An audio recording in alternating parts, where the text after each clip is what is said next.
जब हम घाट पर पहुंचे तो एक अद्भुत दृश्य हमारे सामने था। वहां कई पर्वतीय महिलाएं नदी में स्नान करने के बाद सूर्य देव की पूजा कर रही थी। थोड़ी देर में मेरी मां घाट पर पहुंची। उनकी थकावट साफ नजर आ रही थी। शरीर थका हुआ था, जैसे सफर ने उन पर गहरा असर डाला हो। फिर भी कुछ देर आराम के बाद उन्होंने भी नदी में स्नान करने का निर्णय लिया और फिर श्रद्धा भाव से सूर्य देव की आराधना करने लगी। संजीत भैया और भाभी अर्घ पूजा की तैयारी में व्यस्त थे। उधर मेरा बेटा अपने चाचू और भाई के साथ पटाखे फोड़ने की तैयारी कर रहा था। अचानक उसने आसमान में जलते हुए एक लालटेन देखी। खुशी से झूमते हुए बोला, अरे बाप रे! उसकी हंसी घाट पर गूंज उठी। इस बीच मेरे भाई और बहन लोग मां का वीडियो बना रहे थे। हर पल को कैमरे में कैद कर रहे थे। जैसे ही पूजा आगे बढ़ी, मेरी बड़ी दीदी संजू दीदी ने मां को डलिया थमाई।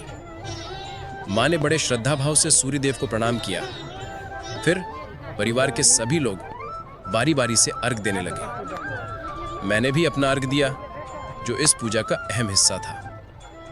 अर्घ समाप्त होने के बाद मां ने दूसरा डलिया हाथ में लिया और फिर हमने दूसरा अर्घ भी दिया।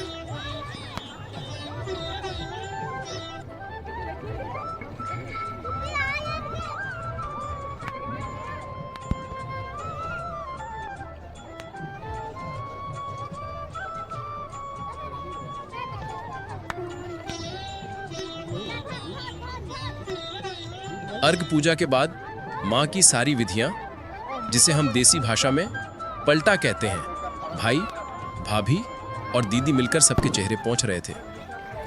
यह भी एक रस्म होती है जो परिवार की एकता और प्यार को दर्शाती है।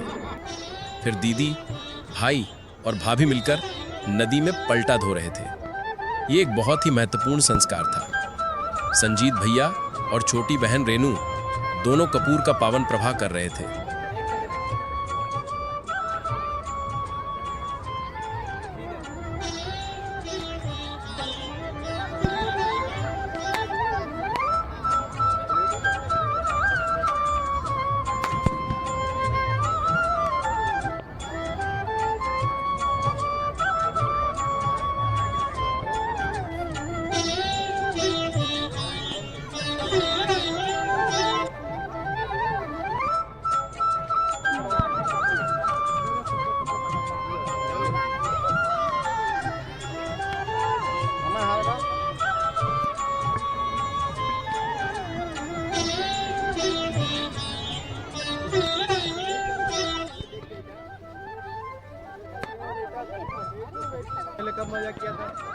मुस्कुराते हुए बोला, मैं तब 4 साल का था जब पहली बार इस घाट पर आया था। जब मैं 4 साल का था, जब मैं इधर आया था, फिर मेरा बर्थडे आया। लालटेन उड़ाने की तैयारी हुई, पर मिशन पूरी तरह सफल नहीं हो पाया। लालटेन नीचे गिर गई। फिर मेरा छोटा भाई हमेशा की तरह उत्साही दौड़कर आया और अनार जलाया। अमन ने उस पल को वीडियो में कैद किया ताकि यह प्यारा पल हमेशा के लिए याद रह सके। उस शाम घाट पर सिर्फ पूजा नहीं हो रही थी, बल्कि एक परिवार अपनी आस्था और